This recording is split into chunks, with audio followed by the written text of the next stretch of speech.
Libro de Jeremías, capítulo 2, verso 13. Gloria al Señor. Dice así la Biblia, la palabra de Dios. Le doy lectura en el nombre del Padre, del Hijo y del Espíritu Santo. Amén. Porque dos males ha hecho mi pueblo. Me dejaron a mí fuente de agua viva y cavaron para sí cisternas rotas que no retienen agua. Leo de nuevo. Porque dos males ha hecho mi pueblo. Me dejaron a mí fuente de agua viva y cavaron para sí cisternas rotas que no retienen agua.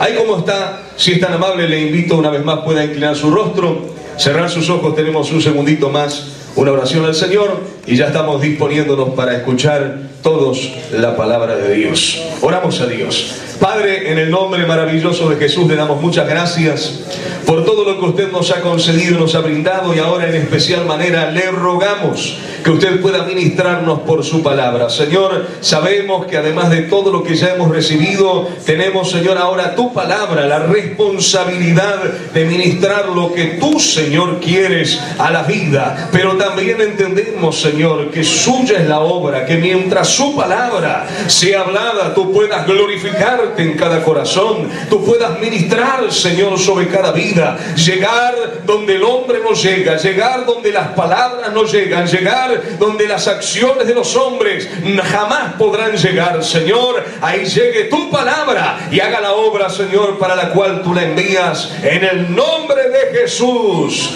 Amén y amén. Tomen asiento, por favor. Bien, hermanos, quiero ser lo más breve posible. Eso me cuesta mucho. Me cuesta ser breve. Porque hay tanto para explicar y tanto para hablar, y de repente cuando nosotros miramos la palabra de Dios podemos observar que es como un río insondable, ¿no?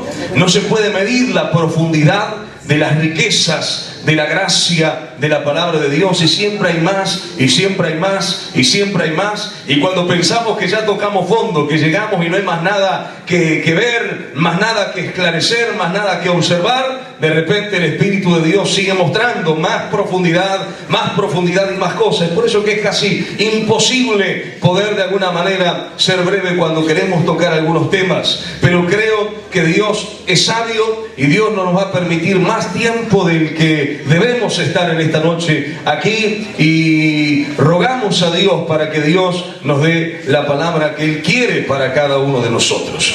La Biblia nos enseña en este libro de Jeremías. Jeremías es aquel conocido profeta como el profeta de los lamentos. Un profeta o el profeta es aquella persona que tiene una palabra de parte de Dios para transmitir al pueblo. El profeta era el medio que Dios empleaba en aquel tiempo. Me refiero al tiempo antiguo y también lo emplea en este tiempo moderno, pero hoy ya las Sagradas Escrituras o la revelación de las Escrituras ya fue cerrada. En aquel tiempo no. En aquel tiempo Dios todavía estaba revelándose. Dios estaba mostrándose al pueblo, mostrando lo que Él quería que el pueblo sepa de sí o de Dios. Y las Escrituras todavía no habían sido concluidas, no se había terminado de escribir. La revelación de Dios todavía no había concluido.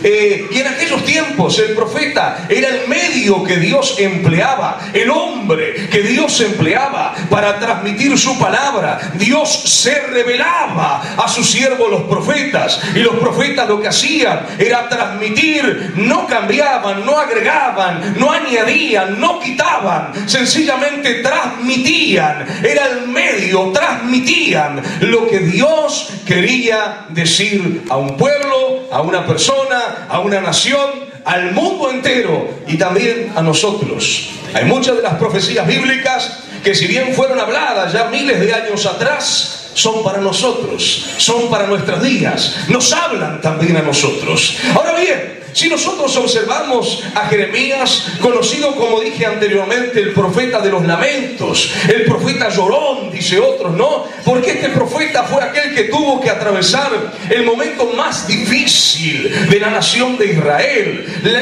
o en este caso particular de Judá.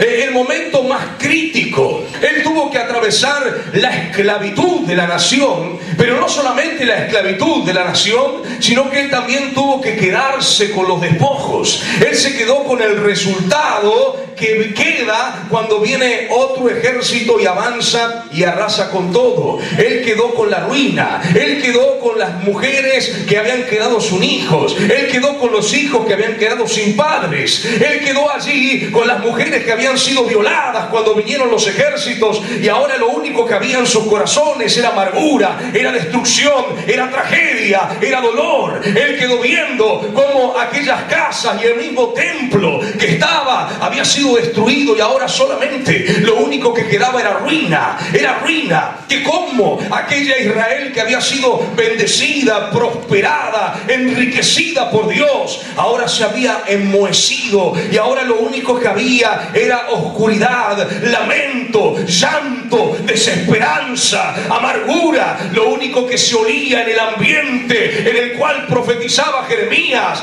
primero fue juicio y luego fue el olor de la muerte, el olor de la desesperación, el olor de la tragedia, el olor que hoy se está cerniendo sobre el mundo en el cual nosotros vivimos. Hay un olor a muerte que se percibe, causa del pecado, el olor de la mortandad que viene. Pero antes, un pueblo fiel, la iglesia de Jesucristo, será arrebatada para ir con el Señor allí en el cielo y gozar con Él por la eternidad.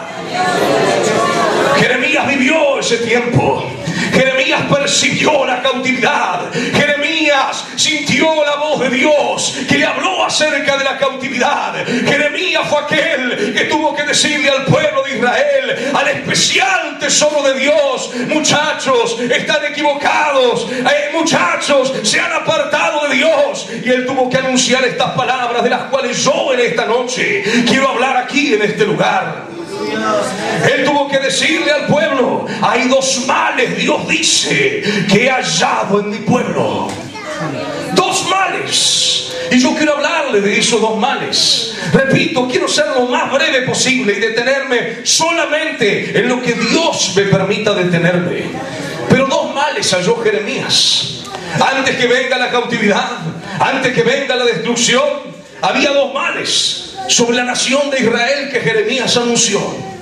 El primero de esos males fue que la nación de Israel, que el pueblo del Señor había dejado, se había apartado de su Dios. Me dejaron a mí.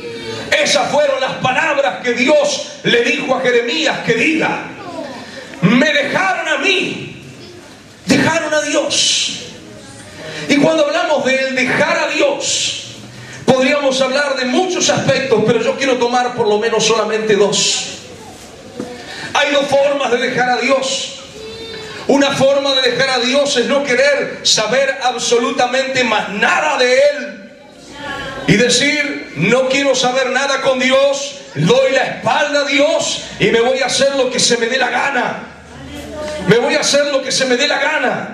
No quiero saber nada con Dios, no quiero saber nada con su palabra, no quiero saber más nada con la iglesia, no quiero saber más nada con los creyentes, no quiero saber ni oír más nada de la ley, de la palabra de Dios, de la iglesia, de las personas que son de Dios. Y yo me voy y me alejo y hago lo que se me da la gana. Esa es una de las formas que el hombre puede alejarse de Dios. Hoy hay una humanidad lejos de Dios, y tal vez algunos de los amigos que están aquí en esta noche son parte de esas personas que viven y que están lejos de Dios, porque voluntariamente, con conocimiento pleno o sin Él, un día decidieron vivir conforme sus deseos, vivir conforme sus propósitos humanos, vivir conforme su propia fuente o situaciones en la vida y hacer lo que se les dé la gana. Y comenzaron a vivir una vida lejos de Dios, sin la ley de Dios, sin la palabra de Dios, sin oír la voz de Dios, sin saber ni querer saber nada de Dios. Pero si hubiese alguien en esta noche aquí, Dios te trajo y está haciéndote oír su palabra para que tu condición cambie, para que te vayas de aquí diferente, distinto, distinta, para que puedas tener un encuentro con Dios y puedas darte cuenta que Dios es la fuente de agua de vida. Después vamos a hablar de eso. Pero hay una segunda forma, que el hombre puede dejar a Dios, que el hombre